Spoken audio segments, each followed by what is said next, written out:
Então, com isso, eu passo a palavra aí à deputada Dorinha, para que ela possa abrir os trabalhos.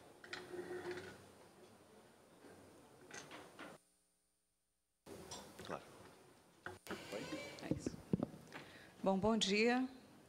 Primeiro, eu gostaria de dizer e agradecer da importância desse debate, desse processo, né, da continuidade à discussão de um tema tão importante. Eu, de onde falo, eu sou da educação, né, sou professora, fui alfabetizadora, lidei com educação no ensino fundamental, no ensino médio, na universidade, na formação de professores. E tive a oportunidade de ser secretária de Educação do Estado de Tocantins por quase 10 anos. Então, eu falo nessa ótica de quem acredita na educação e entende que a educação é o espaço que nós temos de formação, de preparação de um leitor de mundo, de um cidadão crítico que possa lidar com o momento da rapidez das notícias, das falsas notícias, das falsas informações, da diferenciação entre textos jornalísticos, comerciais, informativos. Nenhum de nós é neutro, então a gente fala de um lugar. E preparar esse aluno para fazer essa leitura e entender, né, esse jovem, essa criança, desde a educação infantil, a saber lidar com a informação e dessa informação retirar o que lhe serve, o que tem a ver com seus valores, com a sua ética, com a visão de mundo, acho que é um processo que também cabe à escola, à educação, aos professores, como um dos grandes desafios nossos, né, em relação aos professores, mas também às famílias. As crianças e jovens passam ainda muito tempo, logicamente, nas suas casas e é no seu espaço familiar que eles estão convivendo, né, com todo o que nós temos hoje do ponto de vista da mídia e da informação. Eu começo lembrando, pode colocar, por favor, o artigo 26 do Marco Civil da Internet coloca essa responsabilidade do Estado em relação à educação em todos os níveis de ensino e inclui a capacitação integrada de diferentes práticas educacionais, o uso seguro, consciente e responsável da internet como um exercício da cidadania, da promoção da cultura e desenvolvimento tecnológico. Porque eu acho que é muito importante lembrar que também que cabe na regulação do Marco Civil, traz a responsabilidade para a figura Estado na sua tarefa de preparar, né, e aqui a figura do professor, do profissional da educação, mas também de outros espaços educativos, e a necessidade de lidar com isso do ponto de vista formal e institucional. Existe uma tarefa a ser realizada. Então, a própria estrutura, tanto no âmbito do Ministério da Educação, a quem cabe ditar políticas públicas, mas também no âmbito dos estados e municípios, que têm suas autonomias, mas também têm as suas responsabilidades. E, em especial, no tema dessa mesa, em que fala do ensino fundamental, nós estamos falando da criança que vai do primeiro ano do ensino fundamental até o 9º ano, dos 6 anos de volta dos 14, 15 anos de idade. Lembrando que nós temos um percentual muito alto de distorção em idade séria, então nós estamos falando também de adolescentes que estão no ensino fundamental. E a tarefa do Estado, enquanto poder, de garantir essa formação e esse preparo. Eu queria lembrar, e como fui alfabetizadora, o desafio nosso, inicialmente, como alfabetizadora, era ensinar a criança a conhecer letras, a fazer, em qualquer que fosse o método de alfabetização, lidar com a formação de palavras, de textos, de leitura. Hoje, além de todo esse desafio, isso já não dá conta da tarefa de preparação do nosso aluno, do jovem, da escola. Hoje, nós querendo... A criança de 3, 4 anos, ela já pega um tablet, ela pega um celular, ela já tem a noção do movimento que faz, ela busca informação. Eu me lembro, há pouco tempo, uma criança que não era alfabetizada ainda, tinha 4, 5 anos, ela queria um determinado brinquedo, e ela disse, eu quero esse boneco. Eu disse, ele disse, vem esse nome, esse desenho, ele não sabia nem ler ainda. Ele foi no Google e tinha digitado as letras que ele tinha visto na caixa do brinquedo. É o processo de construção, hoje as crianças são produtores de conteúdo. Então, o processo de alfabetização, fazer e o novo na sala de aula e na escola.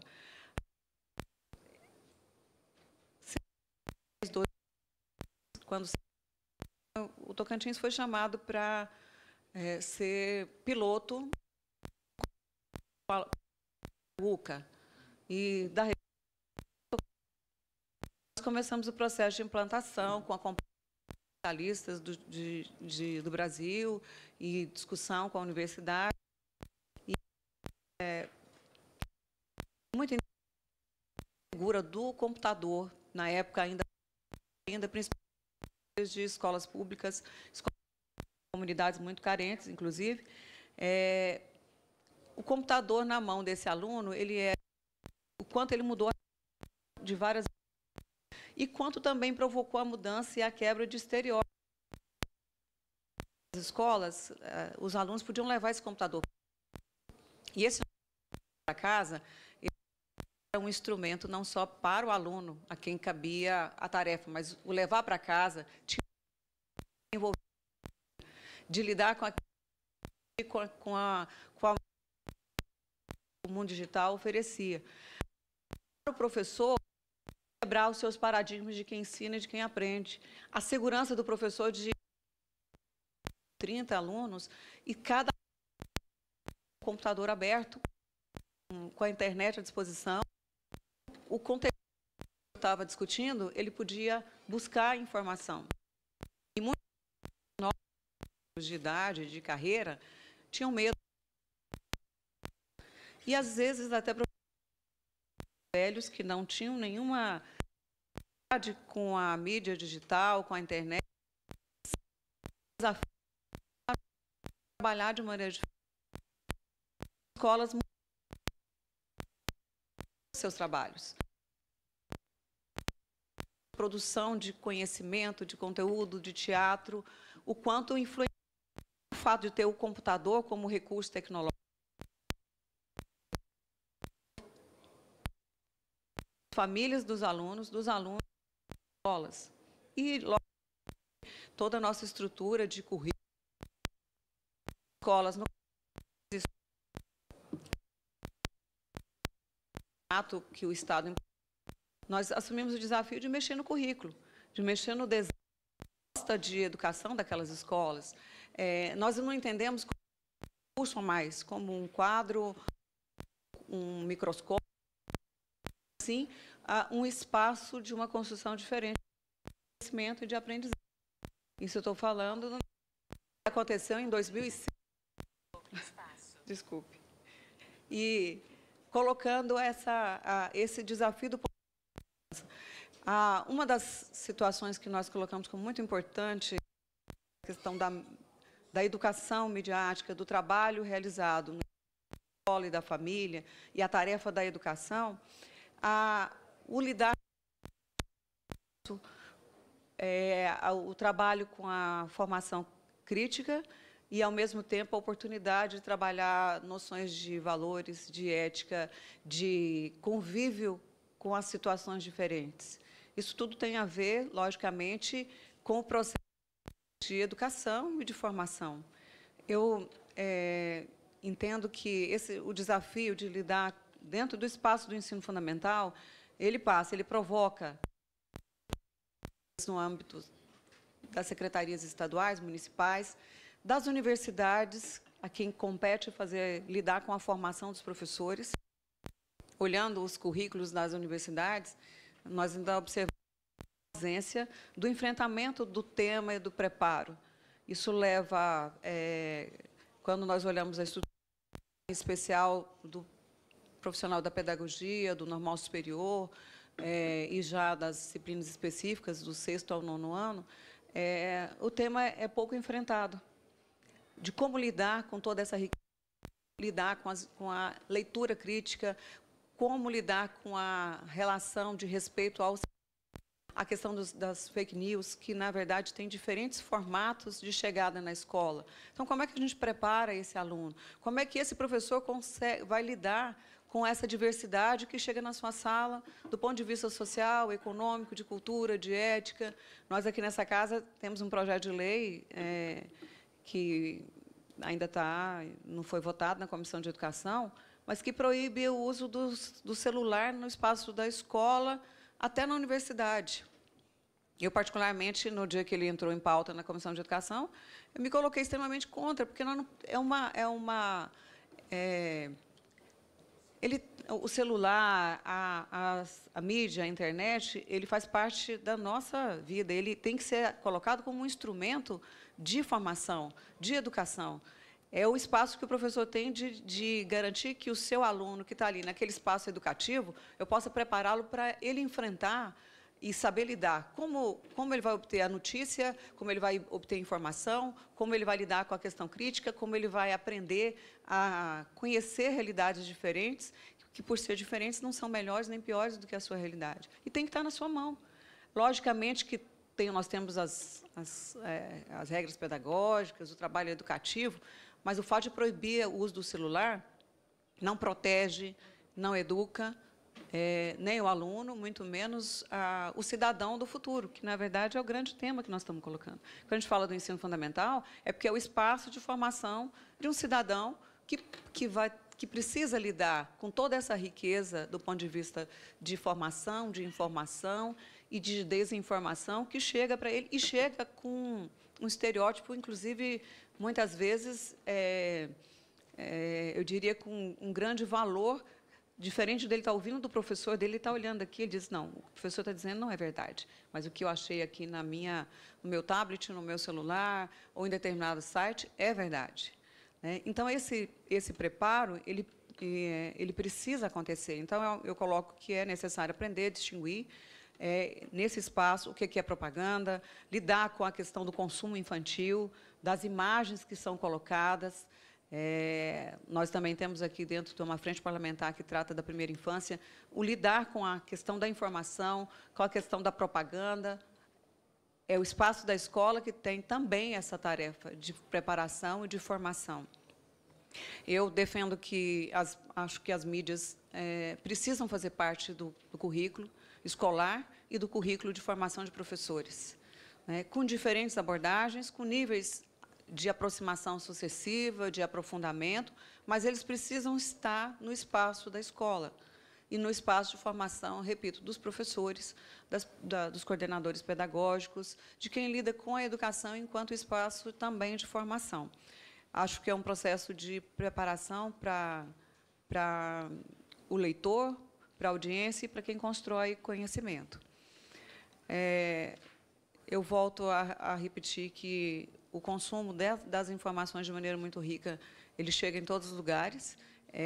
Eu ouvi há pouco uma fala, se não me engano, de um representante da área eleitoral, falando do momento que nós lidamos, da informação, mas esse processo de informação ele está dentro das famílias. Quantas situações nós vemos de exposição de situações pessoais, de escolhas pessoais, de fotos íntimas que são colocadas na mídia. Então, eu não tenho uma situação específica. Eu tenho o desafio nosso de escola é de preparar esse leitor de maneira consciente para ele lidar de maneira ética com as informações que chegam, com as informações do que interessa ele disseminar aquela informação. Ela cumpre alguma tarefa?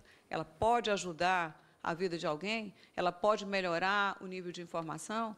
Essa notícia que eu estou compartilhando e que muitas vezes eu nem abri, ela entrou no meu tablet, eu vejo a notícia, o tema me interessou, às vezes o título não tem nada nem a ver com o que está colocado ali, e eu já, antes de passar pelo meu crivo, até para dizer se eu quero ser uma das pessoas que estou compartilhando aquele tipo de assunto, eu já vou passar para frente. Ele atende, ele contribui para a melhoria da minha vida, da vida das pessoas, ele pode ajudar. Eu acho que esse processo é de formação de cidadão, de valor, de respeito, de ética, acima de tudo, de valorização da vida humana. Quantas jovens cometem suicídio, ou bullying, ou abandonam a escola, por uma notícia que foi veiculada de maneira irresponsável pelos próprios colegas. Então, o espaço de trabalho é nosso, enquanto professores, enquanto educadores. E as universidades, eu repito, as universidades, eu sou professora universitária, e coloco que a universidade, antes de respeitar a sua autonomia enquanto espaço, elas precisam entender da sua responsabilidade de formação de formadores, de lidar com determinadas informações que o envolvimento faz diferença. E que, muitas vezes, a gente se recusa a tratar disso num espaço curricular ou de formação, e, na verdade, é a nossa responsabilidade de preparar, muitas vezes, professores, às vezes até muito experientes, mas que estão fazendo o seu processo de formação e que precisam se sentir seguros para enfrentar esse tema dentro do espaço da sala de aula. A educação que eu recebi, que muitos dos professores receberam, ela lida com a preparação e com o modelo de comunicação de massa, de leitores e de receptores passivos. Eu acho que essa tarefa da escola, de mudar o tipo de leitor, o tipo de cidadão que lida com essa informação, nós temos essa tarefa. Trabalhando, acho que de maneira muito integrada, dentro do espaço da família, mas acho que é uma tarefa que a escola não pode deixar de lidar. Eu não sei mais nem onde está. Bom, tá. Bom, para finalizar, eu gostaria só de destacar que, do ponto de vista de educação e do espaço, há pouco a jornalista me perguntava o que essa casa tem e pode contribuir, né? Eu acho que, do ponto de vista formal de legislação, a vigilância, a permanência do debate em relação à educação, ao trabalho com a mídia, à formação de novos leitores. Nós temos já uma quantidade de legislação já disponível que poderia dar conta de muitos dos desafios que nós enfrentamos, não só o Marco Civil da Internet, que está aí, pode ser aprimorado, reformulado, a Base Nacional Curricular Comum, que do ensino fundamental já está em processo de implantação. Então, é muito importante que todos nós, pais, professores, sociedade, acompanhamos o que está sendo colocado pela primeira vez no país. O mínimo, aquilo que vai ser trabalhado na Escola do Tocantins, na de São Paulo, na do Acre, em todas as cidades. Como é que nós vamos lidar com esse processo de construção? Como é que o trabalho de preparação desse novo leitor, desse novo processo de alfabetização está sendo feito e vai ser feito no espaço da Base Nacional Curricular Comum? A do ensino médio está em processo de debate, que logo será finalizada pelo Conselho Nacional. Em torno de 60% dos conteúdos trabalhados nas escolas públicas passam a ter uma referência de unificação. Então, é uma oportunidade extremamente importante para a escola, para a sala de aula e para os formadores dos professores e para os professores. A nossa habilidade em lidar com a diferença e com a diversidade de informações. O que eu preciso garantir e dar segurança para o professor num novo formato de produção. A entrada do ponto de vista das informações da TV, do teatro, da cultura, dos livros didáticos, o reconhecimento que o papel é apenas um dos formatos que um instrumento, um formato de conhecimento. Nós temos hoje outros formatos e que têm, inclusive, uma ludicidade e uma sensibilidade muito maior. Então, enquanto espaço, né, do ensino fundamental, eu coloco da importância, principalmente do cuidado, porque a criança, nós temos diferentes estudos do ponto de vista da neurolinguística, a diferença em relação à educação infantil, o que eu posso trabalhar e formar e desenvolver nas crianças de 0 a 3, de 3 a 6, e do ensino fundamental. É um período de formação, de definição de determinados formatos de ler o mundo, de valores e de conhecimentos, em que estou preparando como é que esse cidadão vai olhar a questão da mulher na sociedade, como é que ele vai lidar com a violência, com a diferença étnica, com a diferença de escolhas. É um período de, muito mais do que ensinar o português e a matemática, que são extremamente importantes, Mas eu estou trabalhando com aquela pessoa no seu processo de formação. Como é que ele se coloca no mundo? Como é que ele vai enxergar a diferença e o outro? E se nós não podemos perder esse tempo no espaço da escola. E eu não só do ensino fundamental, mas eu falo inclusive da educação infantil. É um espaço de formação e de educação. E do ponto de vista de legislação, eu acho que a gente precisa estar vigilante, precisa cobrar as políticas públicas no âmbito do Ministério da Educação, das secretarias estaduais, secretarias municipais e, sobretudo, nos espaços, nas diretrizes de formação de professores, a quem cabe o Conselho Nacional atualizar essas diretrizes de formação do professor.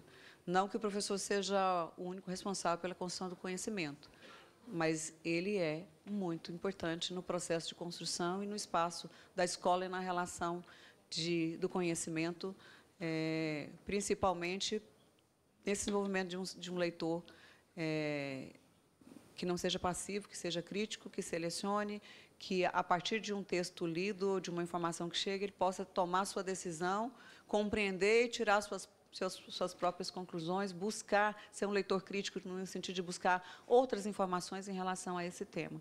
Não sei como é que eu estou de tempo, mas acho que já encerrou. Eu estou à disposição para continuar a conversa. Muito obrigada. Obrigada. Passo a palavra para o Rafa Gomes, da Diretoria de Currículo e Educação Integral da Secretaria